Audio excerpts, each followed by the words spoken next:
Deep in the jungle that surrounded their town lived a group of flying foxes. Every night they would come out to play, swooping and diving through the trees until the first light of dawn.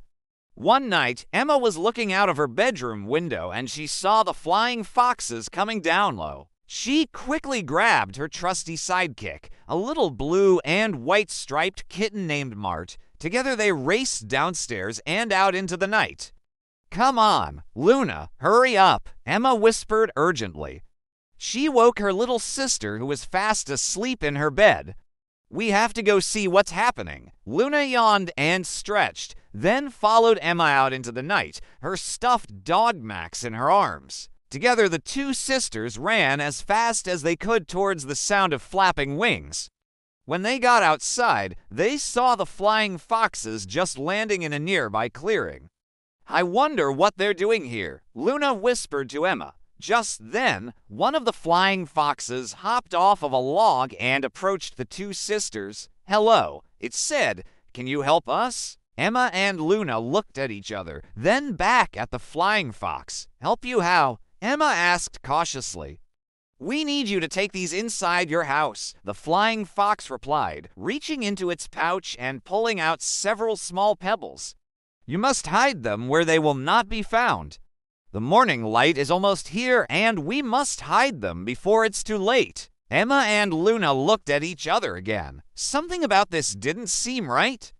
But before they could say anything, the flying fox shoved the pebbles into their hands and then zipped away to join the rest of its group. As quickly as they had appeared, the flying foxes were gone. The two sisters looked around for any sign of movement in the trees, but it was too dark to see anything. "What do we do now?" Luna whispered, her eyes wide with fear. "I don't know," Emma replied, her eyes scanning the ground.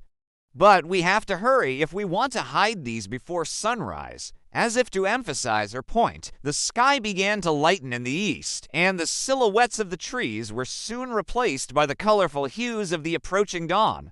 Quickly, the sisters ran to Emma's house. She pushed open the door with her foot and tiptoed inside. She put the pebbles on the table. Then, noticing a crack in the wall, she crawled through it and hid them inside the hollow space. Then she heard footsteps coming up the stairs. She quickly crawled out of the crack and raced back to her room.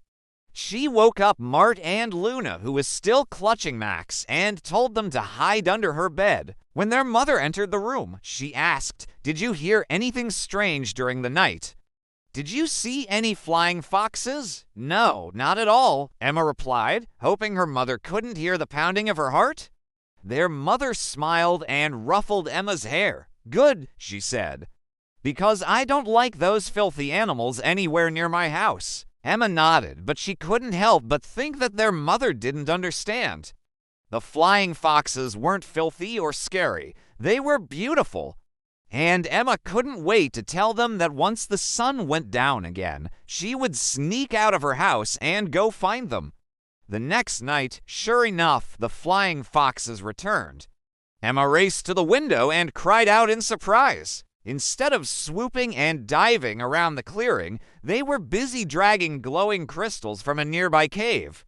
One of the flying foxes saw Emma at the window and waved. "Come quickly," he called.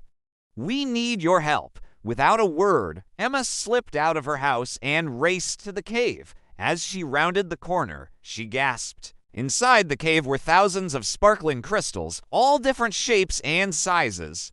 And the flying foxes were frantically trying to stuff them into their pouches. "What's happening?" Emma whispered, her eyes wide with wonder.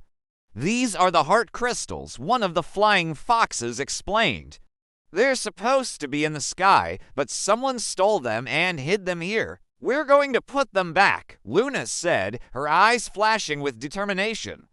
And so the children and the flying foxes worked together to gather up the crystals and make their way back to the sky. As the first rays of sunlight touched the crystals, they burst into the most magical colors Emma had ever seen. The sky blazed with reds and oranges and purples and blues, and the children stood there mesmerized as the flying foxes flew above them, their silhouettes outlined against the colorful sky. From that day on, Emma and her friends made sure to visit the Heart Crystal Cave every night.